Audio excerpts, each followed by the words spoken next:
You're listening to the Tumbling Saber Podcast, a member of the Star Wars Commonwealth Podcast Network. Check us out on the web at starwarscommonwealth.com, on iTunes, Facebook, and Twitter, and take your first step into a larger world.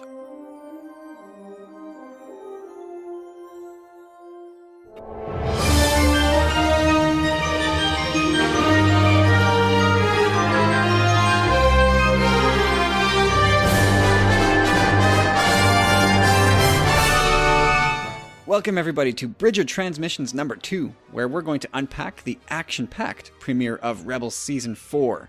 It's the 4th and final season, and did the premiere live up to the hype? Let's find out. I'm Kyle. I'm Anne. Welcome back everybody. No Corey this week. He's in transit between Toronto and Montreal, but we couldn't let this go. We talked about it on the main show. We couldn't have this podcast without Corey's passion and thoughts about Rebels somewhere here, so he sent us a clip of his thoughts on Heroes of Mandalore. So I figured let's give Corey the first word, and then we'll go from there. Hey guys, first and foremost, I just want to say that it's really unfortunate that I'm not able to be with you today. Kind of traveling on the road, which kind of sucks. I was really looking forward to this, going over the first episode of Season 4, but that's not the case. Anyhow, I just figured that I'd send you guys a quick message with some of my quick thoughts while you guys mull everything over. First and foremost, I don't know, I think The Last Jedi might have stole some of the thunder from this series, because, I mean, granted, I was super excited for it, but, I don't know, it just didn't really hit with the bang that I was hoping for, or the feels, whatever it was. Don't get me wrong, I was super excited for it, but not as excited as I thought I would have been. Alright, so a lot had to happen in this episode in a very short period. The episode, when it started off, it took me for a while to get into it. I thought some of the dialogue between Sabine and Ezra was a little forced, possibly a little too playful amidst all the danger that was going on around them. Ezra kind of stumbling and bumbling around with his jetpack kind of irked me a little. Bit of an eye roll moment, but, I get it. I was really impressed with both the entire arc. Again, a lot had to happen in a short period of time, and they successfully completed that. So now they can move on and move forward with the story. Some of the things in the episode, I guess, that stood out for me. I really, really liked the way Kanan handled himself in this episode, especially with Hera. Hera was almost saying that they were on loan from the rebellion, and Kanan wasn't really having any of that. He also kicked some major butt in this episode, which was awesome. And just, his movements. He was pretty awesome the way he was jumping around like that. Sabine as well. So graceful with the jetpack on. So deadly and efficient. I really, really liked her use of that, and I hope to see more of that. What else here? I was surprised that Bo-Katan didn't know that Sabine had created the weapon. I was under the impression that the better part of Mandalore was aware of that, and that's one of the reasons why her family was kind of shunned from Mandalore and put on the back burner. That's not the case.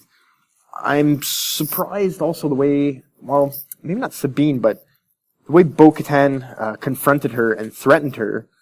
I thought that was a little interesting. She didn't say a word, she didn't say boo, she was kind of respecting her elder kind of deal. Fen Rao said nothing, Kanan made sure that Ezra didn't step in, and she kind of took it, because she had it coming, she's facing her past now.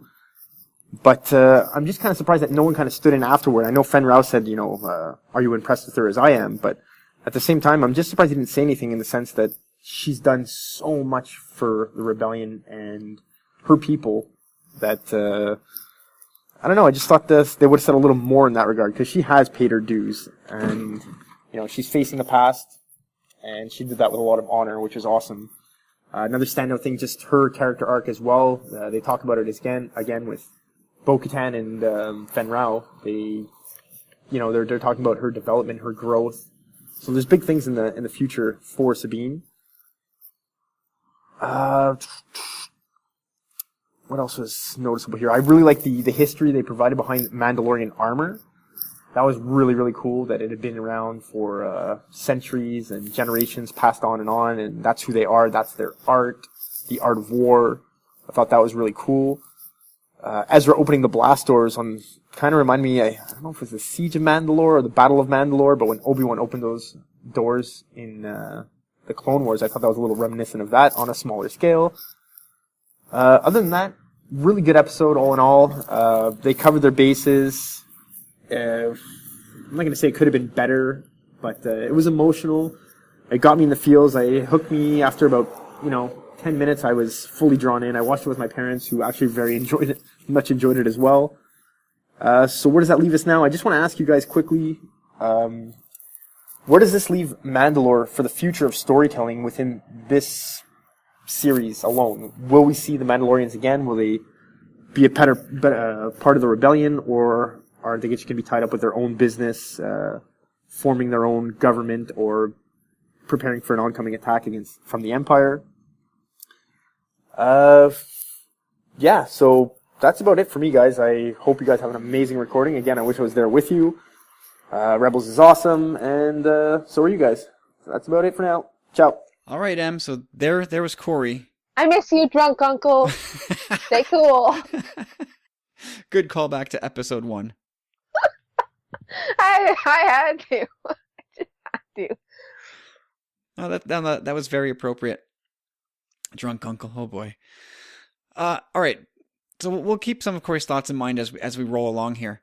But just to kick things off, I want to ask: am I the only one who keeps waiting for Ezra's scar to heal? Like, he's had those scars on his cheek forever. I guess they're there to stay? Yeah, they're there to stay. That's like his, mark of battle. They still kind of look fresh to me. Like, shouldn't they have faded by now? Faded a bit more. Well, See, maybe. What I'm doing here Let me see is a picture here. I'm picking up my brother's mantle of griping about scars. Don't you dare.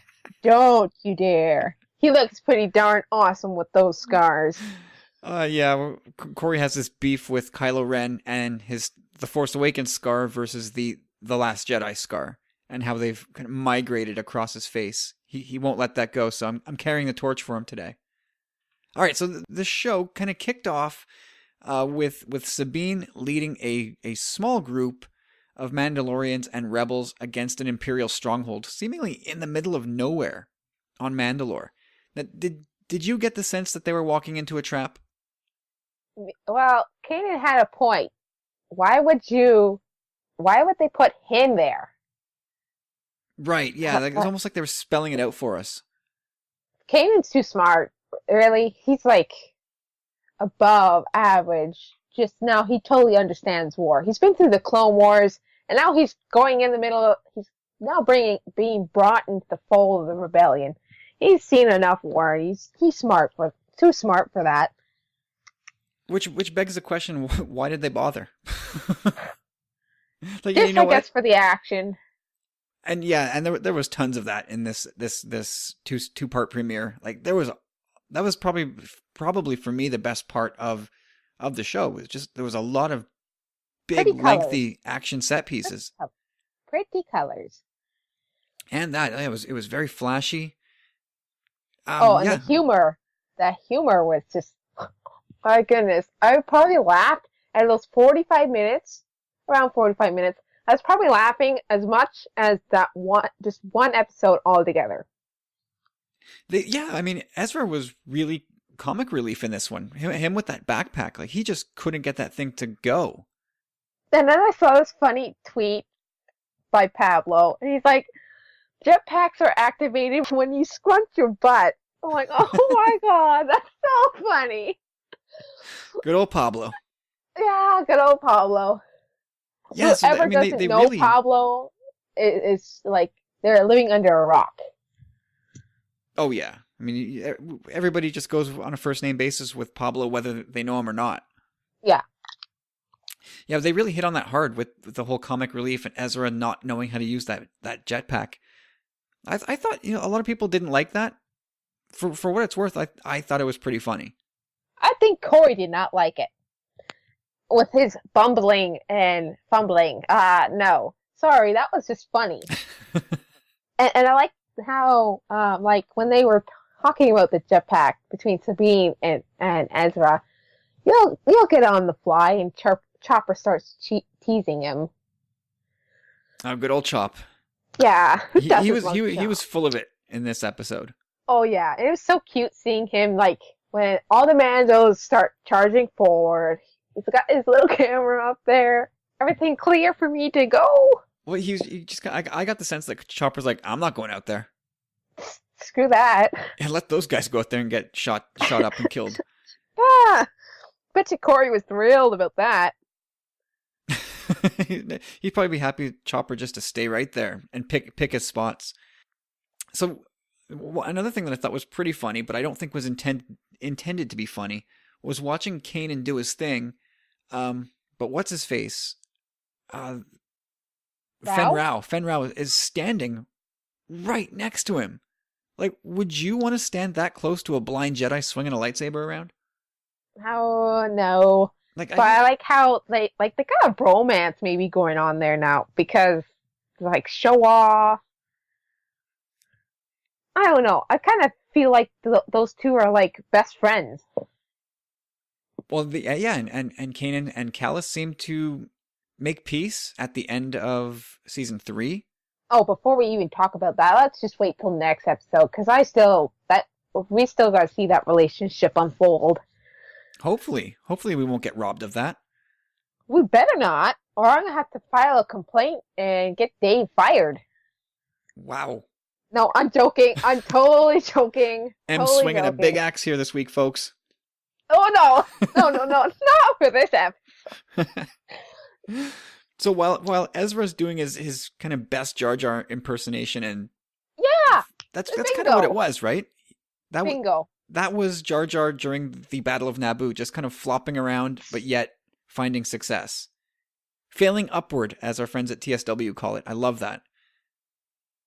So it looks like they're defeated during this miniature raid.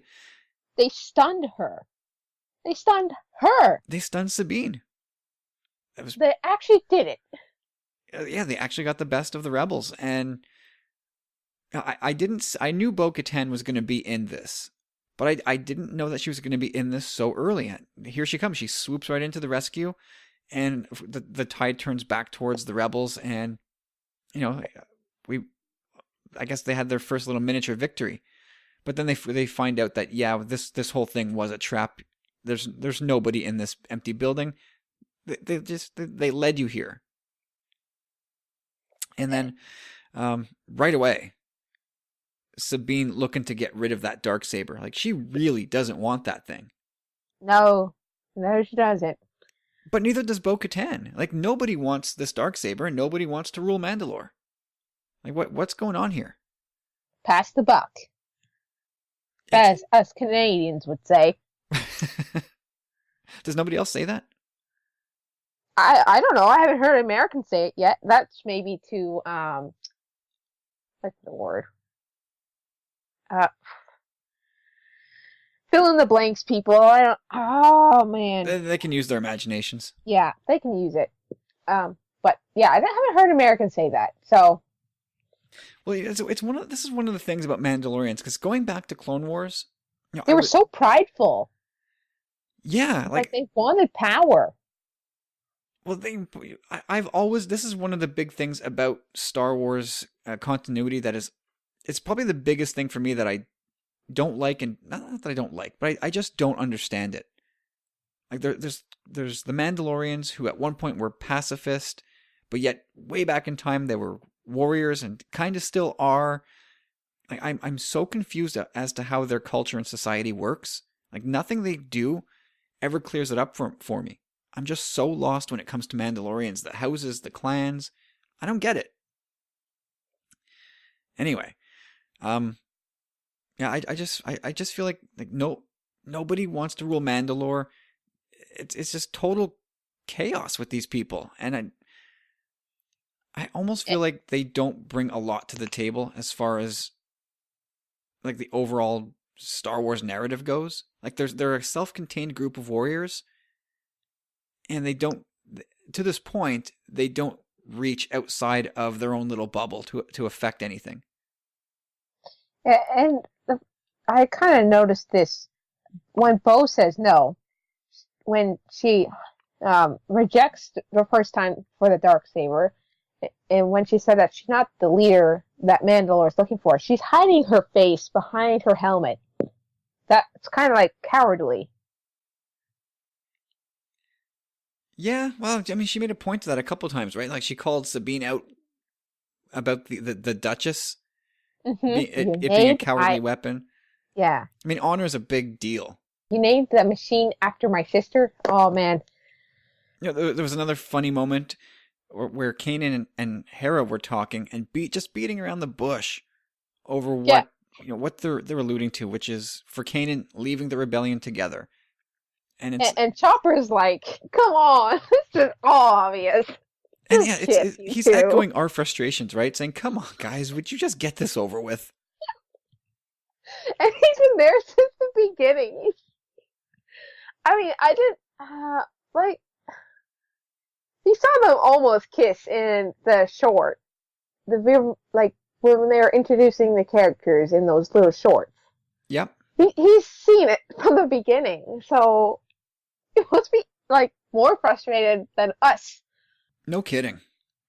And then we got another long chase sequence, which was really fun. And the whole thing reminded me of the chase at... have you seen Indiana Jones and the Last Crusade? You know what? I have that in my notes. It was a fun fact on the Star Wars guide. Really? Yeah. Was that whole sequence was modeled after Indiana Jones? Yeah. The chase to save Ren from inside of the troop transport was inspired both the truck in Raiders Lost of Ark and the tank chase in Indiana Jones and Last Crusade. Awesome. I'm so happy I picked up on that because I did not read the episode guide. Good for you. All right. I'm giving myself a pat on the back here. Oh, I'm giving you a ghost pat. Don't worry. Okay, so one thing I thought was hilarious. So as they mobilized, they heard the explosions off in the distance caused by the Duchess, and they take off with their jetpacks, and Kanan gets on the speeder with what's his name? Alric. Alric, yeah. Why is Kanan driving the speeder? I actually thought out that too, but you know what? He's so in tune with the Force that he's very confident with himself now, I think. So to see him evolve, he's kind of evolved in a way. No doubt. I mean, I'm halfway joking. Yeah. That I know he sees everything. If he can deflect blaster bolts with no problem, then he can probably see while driving a speeder. But if I'm Alric Ren, you'd be scared. I'm like, dude, you want me to drive? No, I got this. Like, who are you? Scent of a woman? Like, what is that? I thought it was kind of odd. Oh, well, I think he was just so happy that he was freed. It doesn't matter now. Which begs me to talk about, actually, there's two things, but with Kanan, he also had some humor too during that when, drop your weapon. I've got a better idea. Yeah, well, is that the part where they told him not to move? No, that was in the second. Oh, right, yeah, that was in part 2. Oh, I'm moving. You go, bro. You go. And then I have to get to this because this was so funny for me. Because, well, I think it's obvious in the first show. I'm a huge Ezra and Sabine shipper. Okay, I want to see them together. So when Ezra freed Elric, he's like, "Take this, sir," and you haven't heard Ezra really formal like that. Yeah, like he was talking to his father's girlfriend. Yeah. Or, sorry, his girlfriend's father. With her. I mean, we're just friends. Like, yes. Well, Filoni and friends are they're really pushing those buttons with us, with Kanan and Hera, and now with Ezra and Sabine. They're really playing that up. And I like how at the very end of the whole 1-2, Ezra and Sabine share a little nod or stare or whatever you call it. And I was like, "Aw, so cute." We're still firmly in the will they or won't they stage. Oh, well, it doesn't matter. I think they will. I'm like 150. If they don't, then put it in a book. Please put it in a book. This has got to happen for you. This has got to happen. Like, this is like, but between either, like, I want to see, everyone knows Kanan and Hera is like a thing, and it's going to happen eventually. So that's like the number one thing, and not far from two. I want those two up there too on the pedestal. We'll see if they even get the opportunity. Ezra may not even get a chance, right? This season could have a bad end for him. Don't say that. Don't say that. It's something Ezra's so important to me. If he dies, like a piece of me dies, because a couple of my friends have compared me to him. So, like I said, if he dies, I die. Some of my soul gets sent to the Force Ghost. Well, and let me take you back to 1986. Yeah, when I was, negative 10 years old or something. No, 5. In 86. Oh, 86. Yeah, we're going way back. Oh, yeah, okay, that's 14 years. Oh, jeez. I'm not that old. Sorry, young. All right. Well, yeah. Listen, if you can vote, it's all good. But in '86, Transformers came out with their actual feature-length movie, and they killed Optimus Prime. I don't know if you've seen this movie or not. Oh my God! They killed him off. Yeah, but I'm here to tell you. I'm here to tell you that if we survived Optimus Prime dying, I'll survive the Ezra dying. Yeah, we'll all get through Ezra together. I'm gonna need some electronic tissue. Or maybe just some real one. It's okay to cry. No, like you're gonna need to send me some electronic tissue over the email. You do that. Okay. And then, well, at the end of the episode, the first part, we kind of get we get our first look, or I guess first half look at the weapon, Duchess? at the Duchess, Sabine's homegrown weapon that they've been talking about for so long. That wow, here it is finally in front of us, and to see the devastation it can bring, it was truly a frightening weapon. Yeah, it was. I don't know how she got past that traumatic experience, even though she was with the ghost for a few years. So I gotta give kudos to her. She really did hold herself together, and she was brave and resilient, and they got the job done. Well, and you knew it was always something that ate at her. I mean, she kind of has said as much.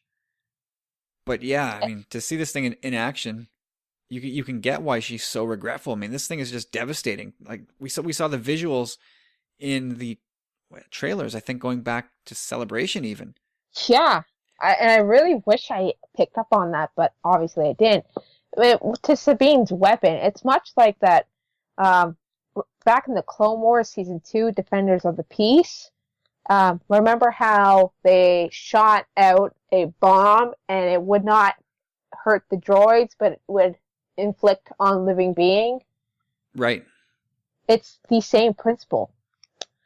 Yeah, it's like a smart weapon. Yeah. And yeah, this one incinerates people and turns them to ash. Like we end part 1 thinking that Sabine's mother and brother were caught Tristan in the crossfire. Oh, I think if they did die, a little chunk of me also would be upset because, I really like Ursa a lot. I love her voice. She's definitely a very proud, Mandalorian. She doesn't put up with any crap. They're kind of, she's very stern. And you're right. I like the voice acting on the table here. But moving It's so into unique seeing the family interact, and they got all of these different voices. yeah, well, even Ulrich's voice, Yeah, it's very and different. And like the way, even the character model and the voice, it's very Bail Organa. yeah, very. Like for a brief second, I almost thought it was Bale. I was like, wait, oh, wait. I thought they'd be pulling some kind of crazy reveal on us. But No, Bale has no. a secret life as the dad of 2 families. Oh my god. What the scandal? The scandal throughout the Republic Senate? Oh, Oh my goodness. that would have Ouch. been nuts. Ouch. Yeah, so season 1 ends or episode 1 ends with everybody thinking that Ursa and Tristan were dust. And then part 2, Actually, I had a hope that they didn't. yeah, I think everybody's kind of hoping that they somehow had come through. But in a way, so episode 2 picks up, and I think they had gotten away with it.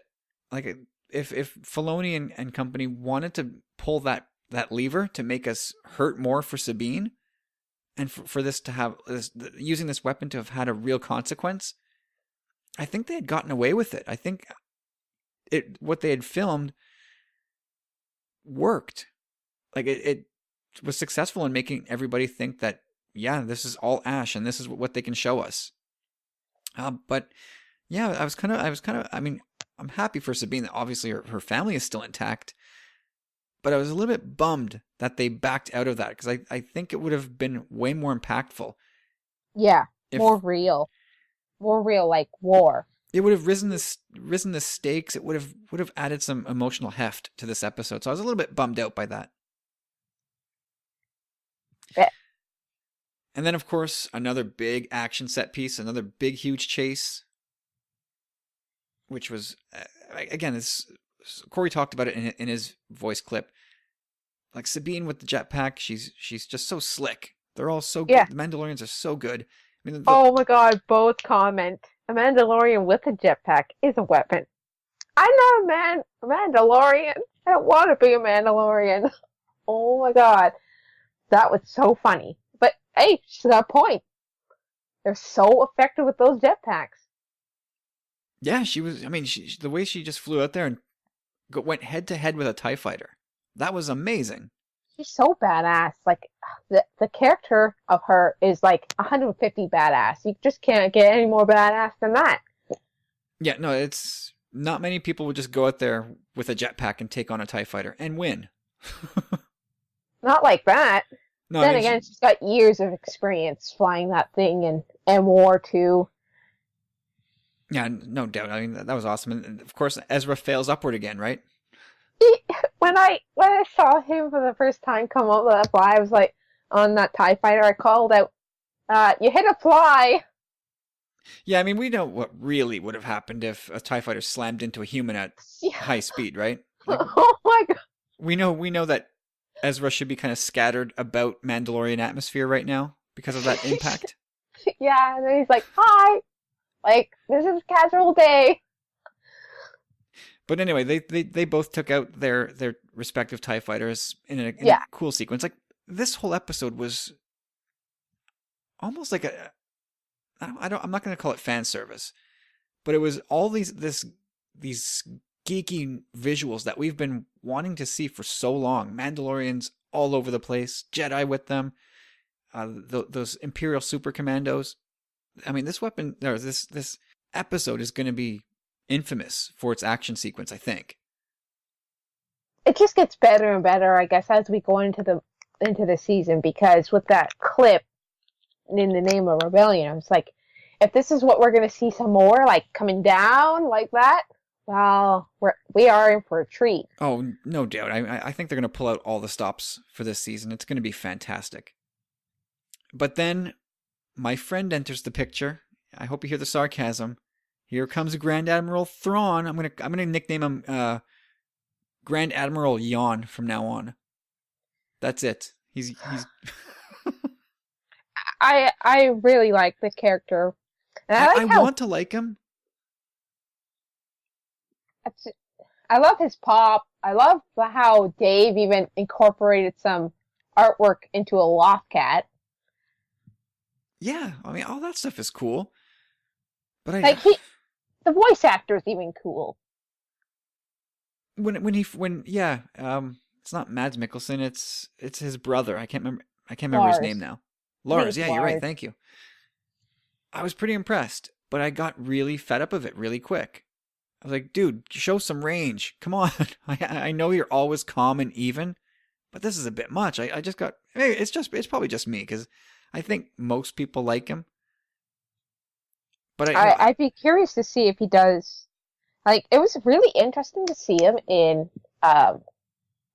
Heroes of Mandalore, because really he's got nothing to do with, like, their war is a civil war. It's not really open rebellion. So for him to even have his nose stuck into their business, it's pretty big, I guess. Well, I'm glad you said that, because I also felt like Thrawn was shoehorned into this episode. I really didn't feel like he needed to be there. Like, he stood there in hologram form and just sort of spouted off all this wisdom, and almost like in the condescending way that he does, telling people what they're not seeing and saying, you need the weapons creator, you need Sabine Wren. Like, all that just so that you could tell your cronies to go catch Sabine. I felt there was a needless shoehorning of Thrawn into the episode. I feel like there were other ways they could have come to that conclusion. Not unless they Palpatine probably ordered Thrawn to go contact them and talk to them about this uprising that they've been dealing with for, well, if in our form, in our time, it's been almost literally a year. Because Sabine left to go with her family back in February. Yeah, about that. So this conflict has been going on forever. Well, in our, time. Maybe in their time it's been, 2 months? We'll never know. Yeah, I'm not sure what the time jumping is here. But we quickly find out that the Empire can't get the Duchess working to its full potential, and hence why they need Sabine. And then conversely, we find out that all the Mandalorians, especially Bo-Katan, they're really not happy with Sabine for creating this weapon. Like, it's a very un-Mandalorian weapon in that it brings no honor to the battlefield at all. No wonder it's just this mass killing machine. No wonder she ran away feeling disgraced. Yeah, and it got her family kind of booted out, right? Yeah, the other clans betrayed her and the clan. So to see like the interaction after the weapon was released, and to see that, yeah, they're mad. They have guns pointing, and Ursa and Elric are still willing to defend their daughter. Yeah, that was nice to see. I mean, I think what's cool about this is that we're getting yet another iteration of Star Wars being about family. Yeah. Obviously, we have the Skywalkers, and the Ghost Crew in itself is a bit of a family. But now we have the Wrens, the Mandalorian Wrens, which are another family. The Mandalorians are so special too. Their armor, like what Corey said in the clip, their history behind the armor.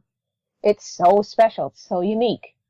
Yeah, it's in their blood. It's, there's history to each and every set of armor, which I liked. That was a piece of lore about the Mandalorians that I do like, and I hope we get to explore at some point down the line.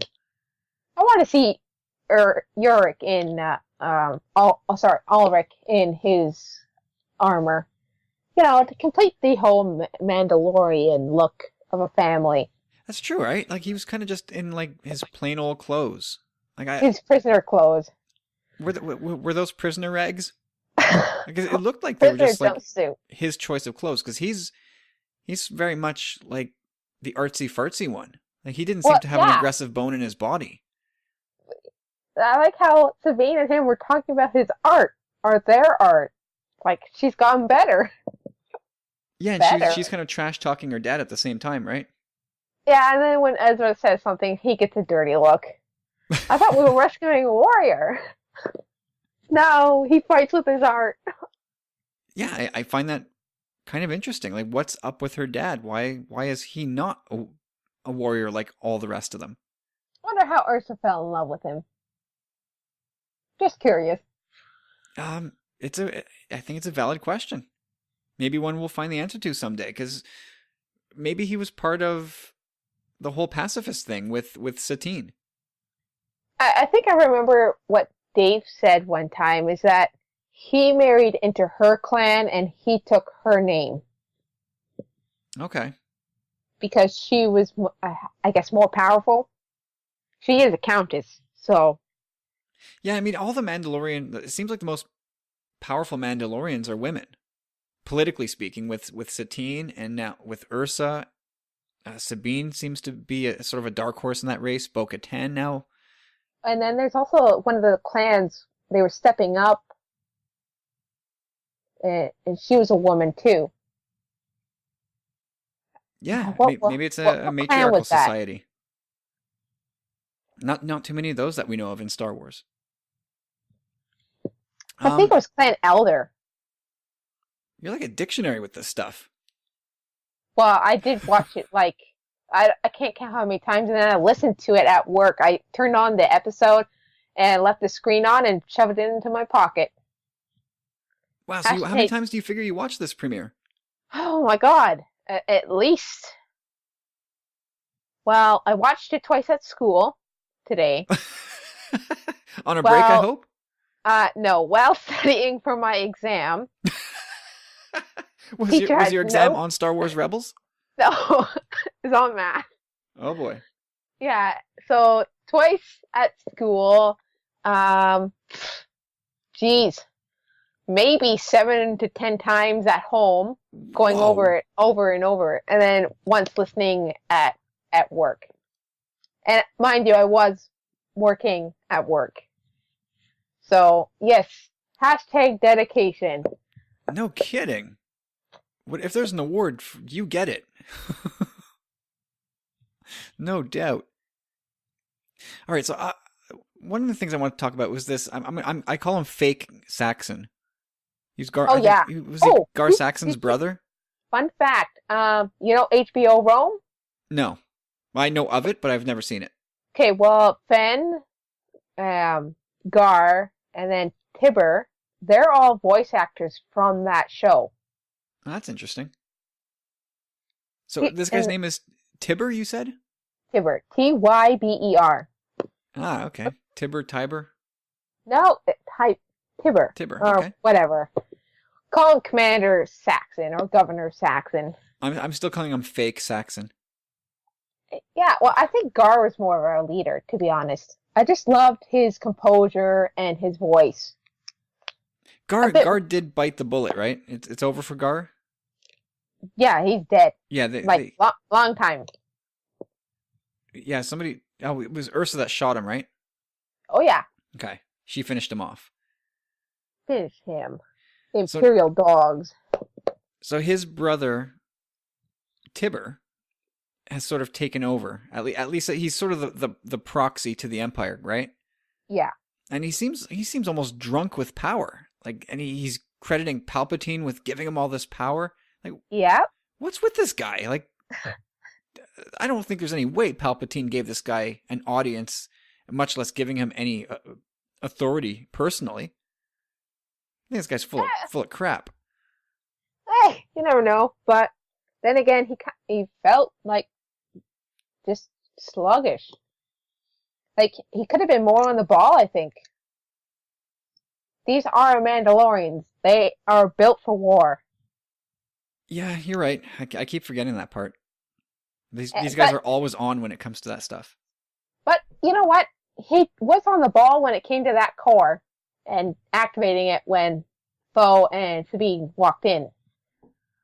Yeah, I mean, that whole siege on that Star Destroyer, again, you had to know that was a trap, right? Oh, yeah, for sure. Like they're flying up to it, and I'm like, wait a minute.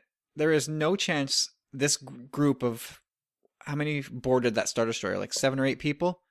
I almost counted 10. Yeah, maybe even more. And I'm like, there's no way those people would get that close to a Star Destroyer without being detected.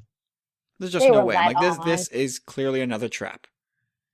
They were led on easy. That's too, and the shields weren't even up. That I could let go if they're parked at home in their little base. I can be okay with shields not up, but somebody not at the switch watching the scanners. Come on. Yeah, I was like, okay, this is you guys are walking into another trap. For the second time in about an hour, your time. Yeah. Come on, guys, smarten up. Hour. I thought that was maybe like 12 Oh, hours. whatever it was. Yeah, it's a very short time period that they're just stepping into another trap with both feet. Come on, guys, let's jump off the cliff again. Exactly. But so they had the whole plan to go in there and destroy the Duchess. And Bo and Sabine find it, at least the core of it. And, of course, fake Saxon is ready for it. And he sort of stuns them both, right? Oh, yeah. He got them good. And then he finally coerces Sabine to up the range and power of the weapon to full because they could never figure out how to do it. So Sabine, fine, she gives in. She can't take the torture anymore. And she presses a sequence of buttons. There you go. I'm like, come on. Come on, I could have figured that out. Well, exactly. You tell me you have people currently building a Death Star that couldn't figure out how to jack that thing up to 11? Yeah. Come on. And of course, you know that from the moment that Sabine had mentioned recalibrating it so that they could nuke all the stormtroopers instead, you knew that was going to happen at some point, and it's exactly what did happen. Like she just reconfigures it. Dumbbell Saxon presses the go button. Poor Ezra getting hit by that. Yeah, he got his melon shook up there, didn't he? Yeah, he did. Yeah, so yeah, that weapon goes off and smokes every almost every stormtrooper within that Star Destroyer. Yeah. And then Sabine uses the Darksaber to destroy the core of the Duchess. And sorry, but I have to mention this. When she cuts that in half, she basically cut herself free too. Yeah, that's slaying her demon. Slaying the dragon of her past, right? Yeah. That's exactly what that was. And yes, I think the coolest visual of the show was the group of heroes like jumping out of the Star Destroyer and escaping as the whole thing just sort of exploding. That was a cool shot. It was. The animation is simply artwork now. You can tell that the animators just love their job, and it's not a job. If they're going to make it like that, it's definitely a passion for them. Oh, absolutely. Yeah, I mean, we've been getting a lot of really great shots. I'd say particularly in the last 3 years since The Force Awakens, with Star Destroyers in particular. Like we're just getting so much stuff. Well, even Rogue One, having a Star Destroyer parked above Jeddah, and so many great Star Destroyer shots. The scrap Star Destroyer in The Force Awakens, those were amazing shots. And now this one, it seems to be something they know that they can turn into an epic eye candy shot. I love it. Just like, wow, right? Blown away. Yeah, I mean, the visuals are just stunning. And I love how Bo also, reeled Sabine in a bit, because, Sabine's got some serious fire in her at the moment. She's young, right? So I really like that speech she gave to Sabine. It's not our way, it's their way. You came here to make things right. Will the future of Mandalore be one of honor or cowardice? Hope or fear? The choice is yours. That's again a nod to the honor that they have as Mandalorian warriors. It's ironic for her coming out of her because she was part of Death Watch, but I saw some negative comments on YouTube about her. I'm thinking, well, it's been well, 18 years, as they pointed out in some of the episode guide, because they wanted to keep herself like Bo-Katan animation, so they set up the years by 18 years. And I'm thinking, okay, so that kind of gives us an exact point on the yeah, timeline. I guess. Yeah, so right now we're about 1 year, maybe 2 years out from A New Hope. Probably. And That makes perfect sense. she was part of Death Watch, but in those 18 years, she's seen like the rise and fall of Death Watch, right? With Maul taking the Darksaber, and then him gone, totting off with it in The Son of Dathomir, which I can't wait to read when the paperback comes out. Oh, that's next month, right? Yeah, in November. And then Empire coming in, and then she would not listen to him, and then power being taken away. And she's been through a lot. Yeah, yeah, she's perfectly seasoned and poised, I think, to take over as we get here in the final moments of the episode. It's Sabine handing the Darksaber back to Bo-Katan, saying, "You have to do this. Everybody is here to pledge their allegiance to you." And all the clans are there. Yeah, we're here for you, Bo-Katan. And I guess reluctantly she takes it, but I mean, there was nobody else to do this. No. She was definitely a perfect fit for the job, and as I think Pamela said, no one else was better for it unless they had to introduce another clan or character to the mix. And with ticking time bomb on season 4, I don't think they had time for that. So it's a good call that they made. Well, and here's where things get interesting, and I guess this is where we wrap in Corey's question. He's kind of asked us, what do we think the future has in store for Mandalorians? Where is this all going? Like, before we get there, do you think Sabine is eventually going to lead the Mandalorians? It seems like should be her place, but yet, what's going to happen to Bo-Katan for her not to be the leader? Like, well, I feel like it's got to be Sabine at some point. Bo also mentioned that they're going to send everything to do to crush Mandalore. So I think that the Empire is going to go off to war with the Mandalorians, and we'll see. I would like to see it in season 4, if possible, or who knows, maybe another mini-series. In fact, I asked a friend, I want to see Sabine's time with her family away from the Ghost briefly. That could be a really cool mini-series with her family, what they've been planning. Yeah, that would be great. I'd be all over that. Oh, me too.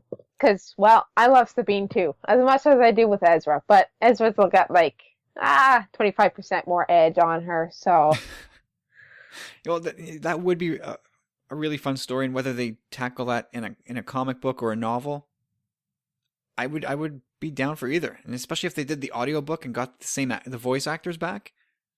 Yeah. I'm yeah. totally in for that. Me too. And it would help me to continue to understand Mandalorian culture and what they're all about. It's so vast. It's so huge. That's the impression I get. But yet, again, like I said at the outset, I don't know what their place is in the universe. I just feel like they're there because they're there.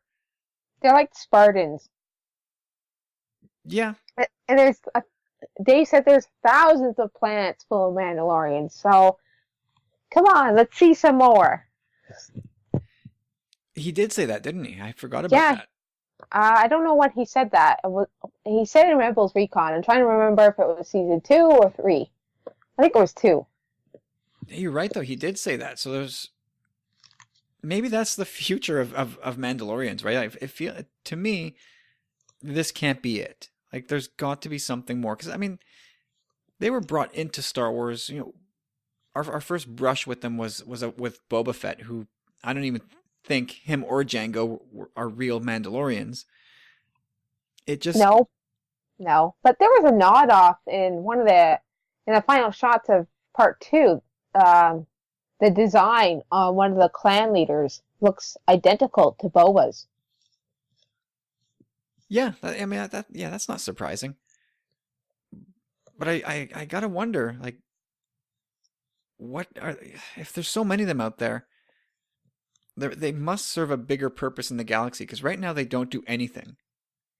No, but they've been always, Mandalore is our own thing. We don't really need support, which it's kind of funny. They've been fighting and fighting and fighting, and then Ezra and Kanan come. Like, it took 2 Jedi to help out, too. Yeah, there's obviously an allegiance going there, or at least they're allies. They trust each other to a degree. Well, I think it's only because Sabine. That's it. She is definitely the connective tissue between those two groups. For sure. Yeah, Kanan as well. I think he's kind of bridged that gap a little bit, him and Fen. Oh, yeah, for sure. When, oh, yeah. Yeah. They have a longer history, back in the Clone Wars. Right. Well, Kanan, yeah, I know that episode you're talking about, something about the Concord Dawn? Uh-huh. I think it was season 2, episode either 12, 13, or 14. Yeah, so in that area, and Kanan did mention something about that, right? And if you've read Kanan, the Last Padawan, the comic series, that's also been touched too. Fan was in that briefly.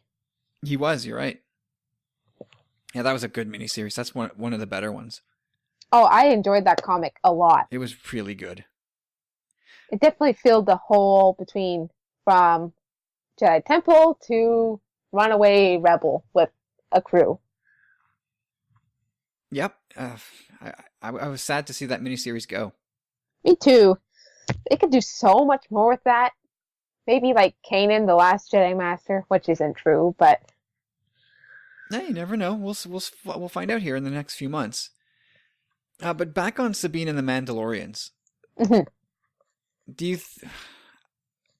War's coming. War's coming back. Yeah, because they said that like the Empire's going to bring everything, right, to crush out. Oh my God, wouldn't that be awesome in the second half of season 4 if we saw a huge war between an Empire and Mandalorians?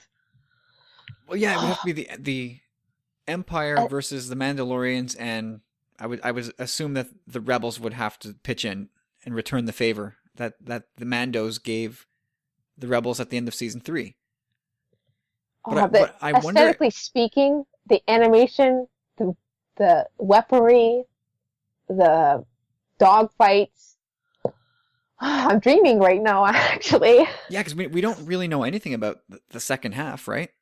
No, we know nothing. Nothing, so that they very well could bring back all the Mandalorians. And one of the questions we have is, if the rebels and the Mandalorians are so tightly knit, where are the Mandalorians during the original trilogy? So my working theory at the moment is that whether either the Empire shows up to Mandalore and there's a huge battle in which almost all Mandalorians are wiped out, or the Mandalorians help the rebellion with Lothal, but again still get almost entirely wiped out. In either case, Sabine lives, in my opinion, and then she becomes leader of Mandalore, because I would assume Bo-Katan would probably get smoked at some point in that battle. That actually is a valid point, because one of my friends, we talked about this actually, and he's like, it kind of freaks me out, because he loves the Mandos very much. He's read Karen Travis's books too, so they're very dear to him.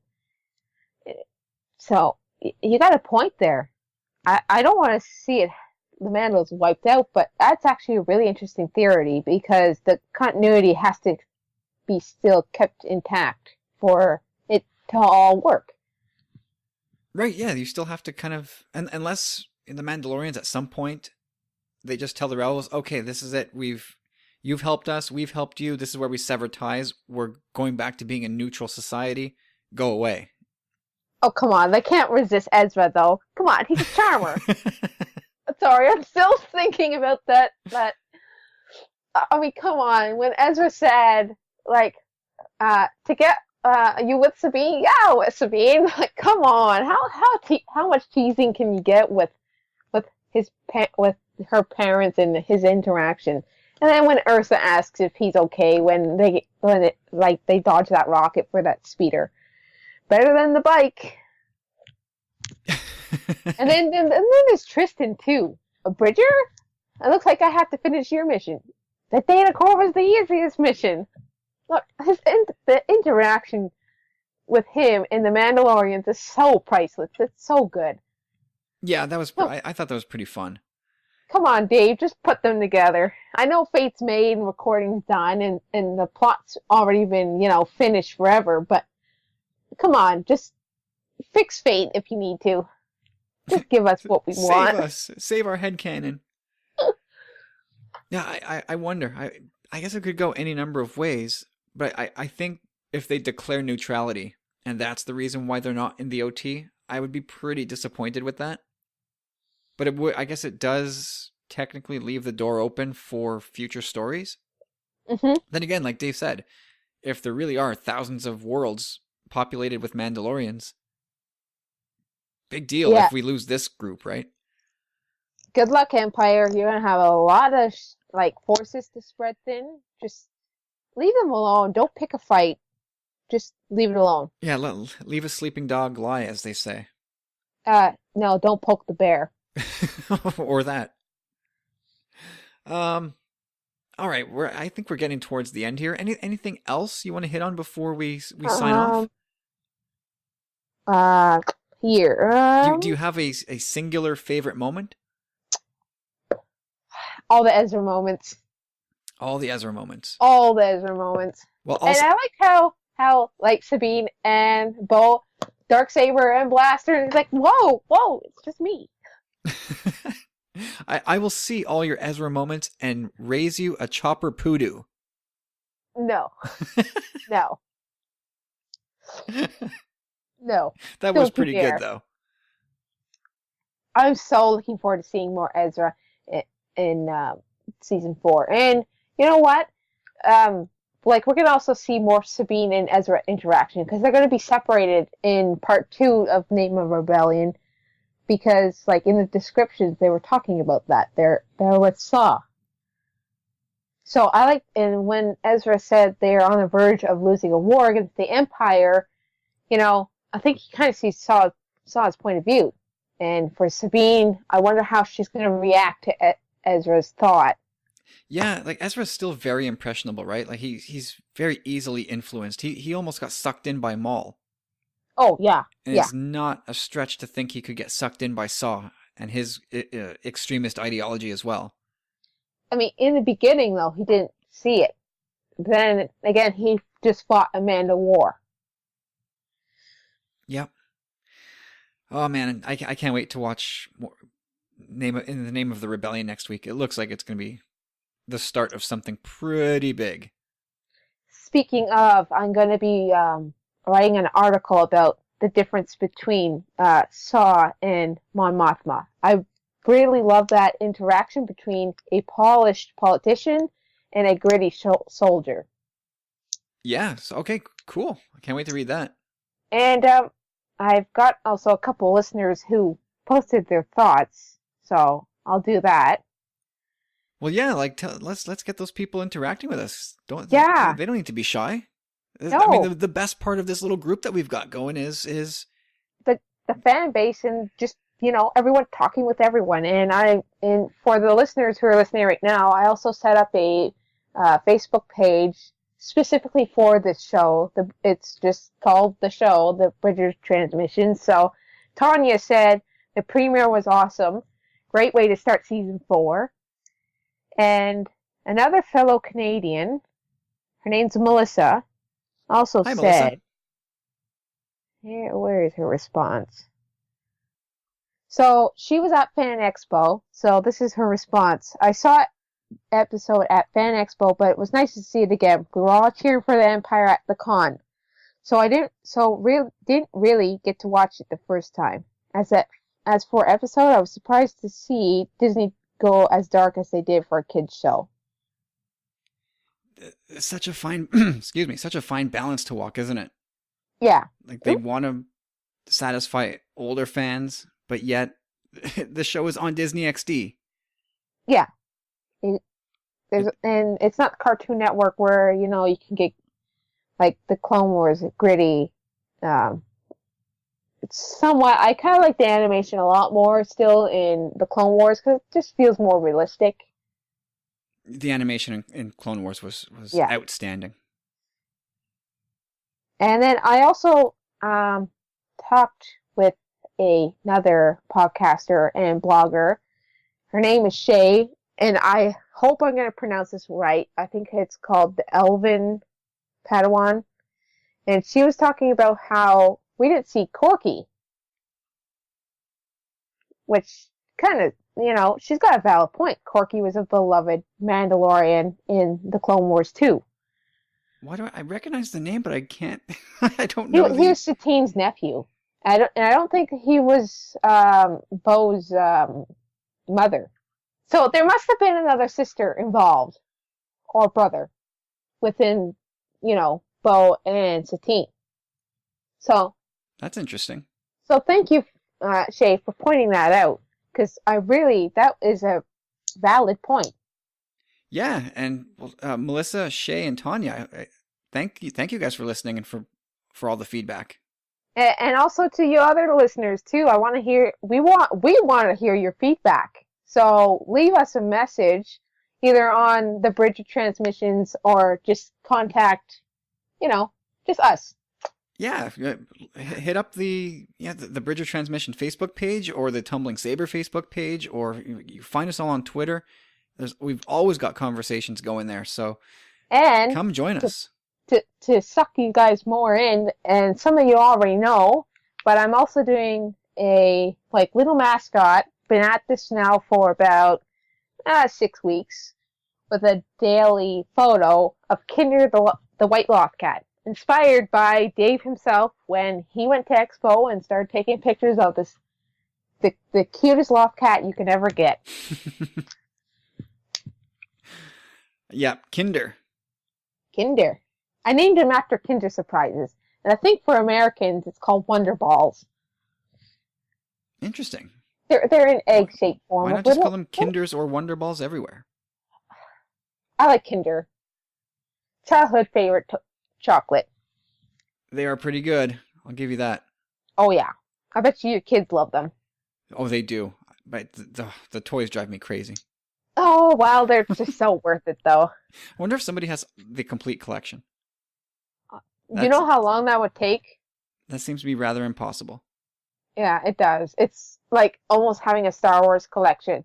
It's ever so growing. You probably need a warehouse. Probably. You're probably right about that. But anyway, this is where we wrap up episode 2 of Bridge of Transmissions. No, not episode. Transmission 2. All right, Transmission 2. Transmission 2 of the Bridge of Transmissions? Or just wrap up Bridge of Transmissions number 2? No, transmission. It sounds more rebellious. I'm a rebel scum. People who follow me and know me, they know this. Well, hey, look, we're still working out the kinks. Yeah, still working out the kinks. And we probably will be all season long, to be honest with you. And we're 98 episodes deep now into our regular show, and we're still working out kinks. It never ends. All right, guys. Thank you, everybody, for listening. Em, this was fantastic. I think we're off to a really rockin' start here. Do you want to feature our Twitter tags? Yeah, go for it. Okay, mine is emallam52, EMALLAM52.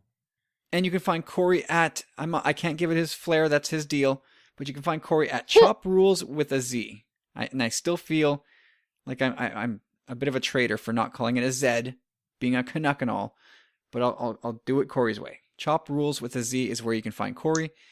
And I am at Tumbling Saber on Twitter, on Facebook, and Instagram. Come check us out. Like I said, we want to talk to all of you. We love the fan base. Come over to the Rebel side. We have cookies. Lots of cookies. Loads of cookies. Chocolate chip, pumpkin pie, you name it. You name it. It's all in the green room, and we'll share it all with you. All right, everybody. Have yourselves a great weekend. And we'll be back in a week's time with parts 1 and 2, a spoiler review of In the Name of the Rebellion. Can't wait for that. And so until then, we'll talk to you We'll talk to you online, and may the Force be with you all.